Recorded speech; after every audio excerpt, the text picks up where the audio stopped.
பாலைவனம்ங்கிற ஒரு அழகான காட்டுல பறவைங்க விவசாய தொழில் செஞ்சு வாழ்ந்துட்டு வந்தாங்க. அந்த காட்டுல இருக்கிற முக்காவாசி விவசாயம் முந்திரி தோப்பை சார்ந்தே இருந்துச்சு. அந்த காட்டுல மீனு அப்படிங்கிற ஒரு முந்திரி வியாபாரம் பண்ற குருவியும் வாழ்ந்துட்டு இருந்தா. மொத்தமாக வியாபாரிகள்டேருந்து முந்திரியை வாங்கி அதை வெளியில் இருக்க சந்தையில் விற்று அது மூலியமாக தன்னோட வாழ்க்கையை வாழ்ந்துட்டு இருந்தா அந்த மீனுக்குருவி. அதே காட்டில் இன்னொரு முந்திரி வியாபாரம் பண்ணுற காகமும் வாழ்ந்துட்டு வந்துச்சு. இந்த காகமும் விவசாயிகள்டேருந்து முந்திரியை வாங்கி அதை அதிக லாபம் வச்சு விற்று அது மூலியமாக லாபம் பார்த்துட்டு இருந்துச்சு. அந்த காட்டில் இருக்கிற எல்லா விவசாயிகளும் முந்திரி மட்டுமே பயிரிட்டுட்டு வந்தாங்க. அதனால அதிக லாபமும் அவங்க பார்த்தாங்க. முந்திரியில் என்னதான் லாபம் வந்தாலும் மீனுக்குருவி அதோட பழைய வாழ்க்கையை மறக்காம இப்பையும் போல ரொம்பவே சாதாரண ஒரு வாழ்க்கையை வாழ்ந்துட்டு இருந்தது. அது மட்டும் இல்லாமல் யாரும் இல்லை அப்படின்னு சொல்லி அதுக்கிட்ட வந்து உதவி கேட்டாங்க அப்படின்னா மீனுக்குருவியும் தயங்காமல் அவங்களுக்கு உதவி பண்ணி அதோட வாழ்க்கையை வாழ்ந்துட்டு இருந்துச்சு. மீனுக்குருவி இந்த மாதிரி இருக்கிறதுனால மற்ற பறவைங்க எல்லாம் மீனுக்குருவியை ரொம்பவே கிண்டலும் பண்ணுவாங்க. எல்லாத்தையும் எல்லாருக்கும் செஞ்சுட்டு கடைசியில் ரொம்பவே கஷ்டப்பட போகிறோன்னு சொல்லுவாங்க. அதே காட்டில் வாழ்கிற இன்னொரு முந்திரி வியாபாரியான காகமும் அதுக்கிட்ட இருக்கிற எல்லா பணத்தையும் வச்சு ரொம்பவே சொகுசான ஒரு வாழ்க்கையை வாழ்ந்துட்டு இருந்துச்சு. அது யாருக்கும் எந்த உதவியுமே செய்யாமல் தன்னோட வாழ்க்கையை மட்டுமே வாழ்ந்துட்டு இருந்துச்சு. அதனால ஊர்லேயே ரொம்ப பணக்கார பறவையாகவும் இருந்துச்சு. ஒரு நாள் மீனுக்குருவியை பார்க்க பக்கத்து காட்டுலேருந்து ஒரு பெரிய முந்திரி வியாபாரி வந்திருந்தாரு. குருவியே, என்னோட பேரு புல்புல். நான் பக்கத்து காட்டுல இருந்து வரேன். எனக்கு அவசரமா ஒரு 300 கிலோ முந்திரி தேவைப்படுது. வணக்கம்ண்ணா, என்கிட்ட இப்போதைக்கு 300 கிலோ முந்திரி ஸ்டாக் இல்லை. அதனால நீங்க ஒரு 2 நாள் கழிச்சு வாங்கிக்கிறீங்களா? அப்படி உடனே தான் உங்களுக்கு வேணும் அப்படின்னா வாங்க, பக்கத்துல இன்னொரு வியாபாரி இருக்காரு, அவர் வீட்டுக்கு உங்களை கூட்டிட்டு போறேன். அவர்கிட்ட இன்னைக்கே நீங்க எல்லா முந்திரியும் வாங்கிட்டு ஊர் போய் சேர்ந்துடலாம். புறா வியாபாரியோ உடனே வேணும் அப்படின்னு சொன்னதுனால அங்கேருந்து மீனுக்குருவி காகத்து வீட்டுக்கு புறா வியாபாரியை கூட்டிகிட்டு போணுச்சு.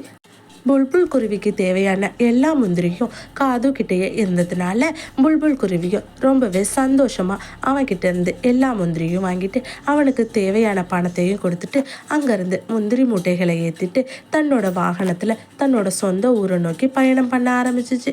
இது மூலமாக காதுவுக்கு நிறைய லாபம் கிடைச்சிச்சு. அந்த லாபத்தை வச்சு தான் ஊர்லேயே ரொம்ப பணக்காரன்னு சொல்லி பெருமைப்படுறதுக்காக அவனோட சொந்த பந்தம் ஊரில் இருக்கிற பறவைங்க எல்லாரையும் கூப்பிட்டு ஒரு பெரிய விருந்தே வச்சான்.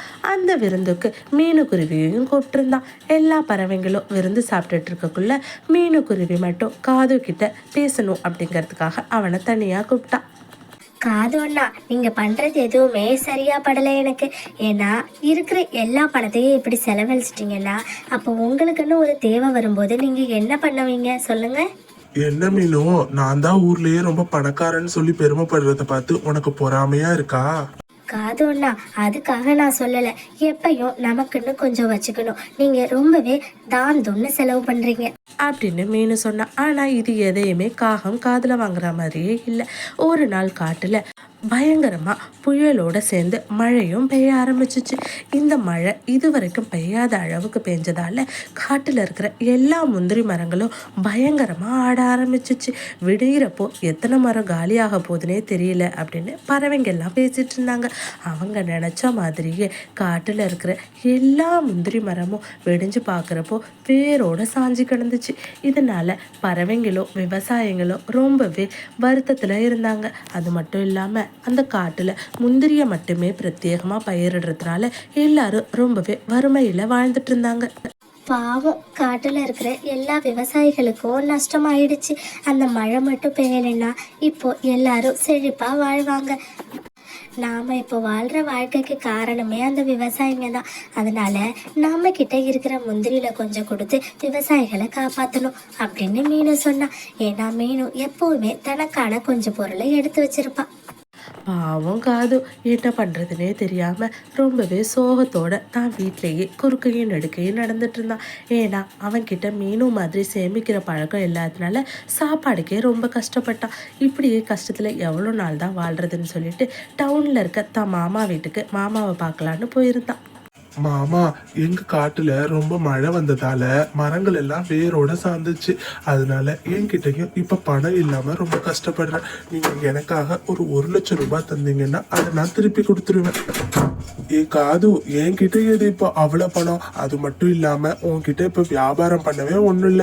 உன்னை நம்பி நான் பணம் தர மாட்டேன் அப்படின்னு சொன்னதால அங்கிருந்து ரொம்பவே சோகமா காது வந்துட்டான். காட்டுல பறவைங்க எல்லாரும் மீனுவை பார்த்து அவங்களோட கஷ்டத்தை பத்தி சொல்லிக்கிட்டு இருந்தாங்க. மீனு ஏற்கனவே யோசிச்சு வச்சிருந்த மாதிரி தான் கிட்ட இருக்கிற முந்திரியையும் கொஞ்சம் பணத்தையும் விவசாயிங்களுக்கு கொடுத்து இதை வச்சு தற்சமயத்துக்கு வாழ்ந்துங்க. கண்டிப்பா இந்த விதைகள் மூலமா மறுபடியும் முந்திரி காட்டை நம்ம வளர்த்தரலாம் அப்படின்னு நம்பிக்கை கொடுத்தா.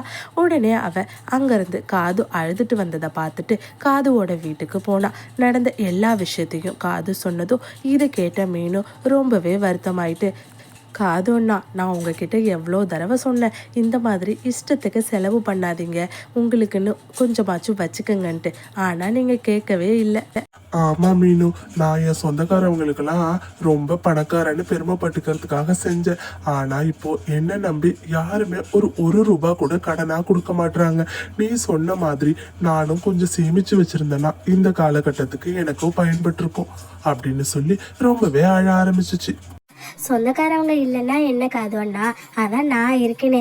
உங்களுக்கு கஷ்டமான சூழ்நிலையாக தான் இருக்கும்னு எனக்கு தெரியும். அதனால தான் என்கிட்ட இருந்த கொஞ்சம் போல முந்திரியையும் கூடவே சேர்த்து உங்களோட பொருளாதாரத்துக்கு இப்போ உதவுற மாதிரி கொஞ்சம் பணத்தையும் நான் எடுத்துகிட்டு வந்திருக்கேன். என்கிட்ட இருந்து இதை மட்டும் நீங்கள் வாங்கிக்கிங்க. இதை வச்சு திரும்பவும் நீங்கள் வியாபாரத்தை ஆரம்பிங்க அப்படின்னு சொல்லி தான் எடுத்துட்டு வந்திருந்த முந்திரிய காது கிட்ட கொடுத்தா. இந்தாங்க காதுவண்ணா, இதில் 1,00,000 ரூபாய் பணம் இருக்குது. இதை வச்சு நீங்கள் திரும்பவும் உங்களோட தொழிலை ஆரம்பிங்க. கண்டிப்பாக அதில் லாபம் கிடைக்கும். அதுக்கப்புறமா இந்த பணத்தை நீங்கள் எனக்கு திருப்பி கொடுங்க. மீனு, கண்டிப்பா நீ பண்ற இந்த உதவியை நான் மறக்க மாட்டேன். இனிமே நானும் உன்ன மாதிரி கொஞ்சம் சேமிச்சு வச்சு வாழறதுக்கு பழகிக்க போறேன். அன்னையிலேருந்து காதுவும் சேமிச்சு வாழ பழகிக்கிட்டான். இந்த ஸ்டோரி உங்களுக்கு பிடிச்சிருந்துச்சுன்னா லைக் பண்ணிட்டு மறக்காம நம்ம சேனலையும் சப்ஸ்கிரைப் பண்ணிடுங்க.